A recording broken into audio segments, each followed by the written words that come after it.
காவிரி நீர்பிடிப்பு பகுதிகளில் பெய்து வரும் கனமழை காரணமாக கர்நாடகாவில் உள்ள முக்கிய அணைகள் வேகமாக நிரம்பி வருகின்றன. இந்த நிலையில் கர்நாடக அணைகளில் இருந்து திறக்கப்பட்ட காவிரி நீர் தமிழ்நாடு வந்தடைந்தது. கர்நாடக அணை நீர்வரத்தால் ஒகேனக்கல் காவிரி ஆற்றில் நீர்வரத்து 1000 கனஅடியாக அதிகரித்துள்ளது.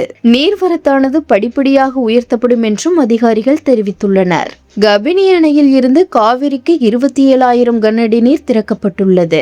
நீர்வரத்து படிப்படியாக அதிகரிக்கும் என்றும் எதிர்பார்க்கப்படுகிறது. காவிரி நீர்பிடிப்பு பகுதிகளில் பெய்து வரும் கனமழை காரணமாக கர்நாடக அணைகள் நிரம்பி வருகின்றன. இந்த நிலையில் கர்நாடக அணைகளில் இருந்து நீர் திறந்துவிடப்பட்டு தமிழகம் வந்தடைந்துள்ளது. கர்நாடக அணையில் இருந்து திறக்கப்பட்ட நீர் இன்று காலை தமிழ்நாடு கர்நாடக எல்லையிலான பிலிகுண்டுவை வந்தடைந்துள்ளது. வினாடிக்கு 1000 கனஅடி தண்ணீர் வந்துள்ளது. நேற்று நிலவரப்படி 500 கனஅடியாக இருந்து வந்த தண்ணீர் வரத்தானது கர்நாடக அணையில் இருந்து தண்ணீர் திறக்கப்பட்டுள்ளதால் இன்று காலை 1000 கனஅடியாக அதிகரித்துள்ளது. கேரளம், வயநாடு, கர்நாடகம் நீர்பிடிப்பு பகுதிகளில் தொடர்ந்து பெய்து வரும் பலத்த மழை காரணமாக கபினி அணை வேகமாக நிரம்பி வருகிறது.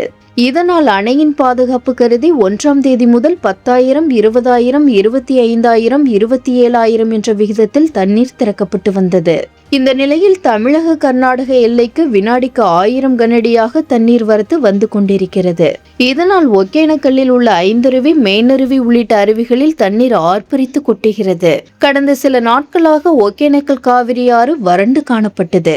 இந்த நிலையில் தற்போது கர்நாடக அணைகளில் இருந்து தண்ணீர் திறக்கப்பட்டுள்ளதால் ஒகேனக்கல் காவிரி ஆறு முழுவதும் தண்ணீர் நிரம்பி காணப்படுகிறது.